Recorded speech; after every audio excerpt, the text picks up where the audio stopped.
పాకిస్తాన్కి భారతదేశం క్లాస్ తీసుకుంది.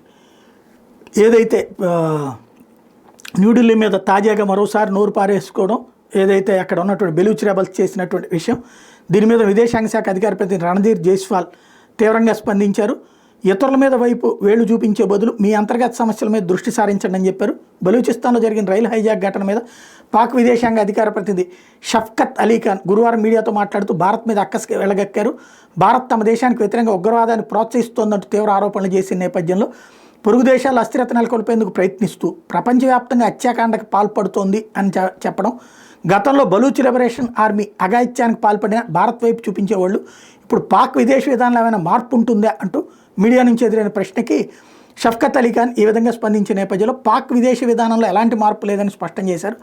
భారత్ మీడియా ఒక విధంగా BLAని కీర్తిస్తోంది, ఇది అధికారికంగా కాకపోయినా ఒక విధంగా ఆ దేశ విధానాన్ని ప్రతిబింబిస్తోందంటూ చెప్పుకొచ్చారు. సుమారు 425 మంది ప్రయాణికులతో క్వెట్టా నుంచి పెషావర్కు వెళ్తున్న Jaffar Express Baloch Liberation Army వేర్పాటు వదిలి బోలస్ ప్రాంతంలో మంగళవారం హైజాక్ చేసిన నేపథ్యంలో జరిగినటువంటి పరిణామం ఇది. దీని మీద భారత ప్రభుత్వం తీవ్రంగా స్పందించింది. రైలు హైజాక్ వెనకాల ఆఫ్ఘనిస్తాన్ హస్తం ఉందని చెప్పి ఓ పక్కన పాకిస్తాన్ అంటోంది. తమ దగ్గర బలమైన ఆధారాలనే అదే పాకిస్తాన్ విదేశాంగ అధికార ప్రతినిధి చెప్తున్నాడు. ఆఫ్ఘనిస్తాన్ విదేశాంగ మంత్రిత్వ శాఖ దాని మీద స్పందించింది. నిరాధార ఆరోపణలు అంటూ పాక్ బాధ్యతారహిత వ్యాఖ్యలు వాళ్ళ దిగజార్డు విధానాలకు నిదర్శనం అని చెప్పి వాళ్ళు చెప్తున్నారు. పాకిస్తాన్ అంతర్గత సమస్యలు తీసుకొచ్చి అందరి మీద రుద్దుతే ఎట్లా అని ప్రశ్నించింది భారతదేశం.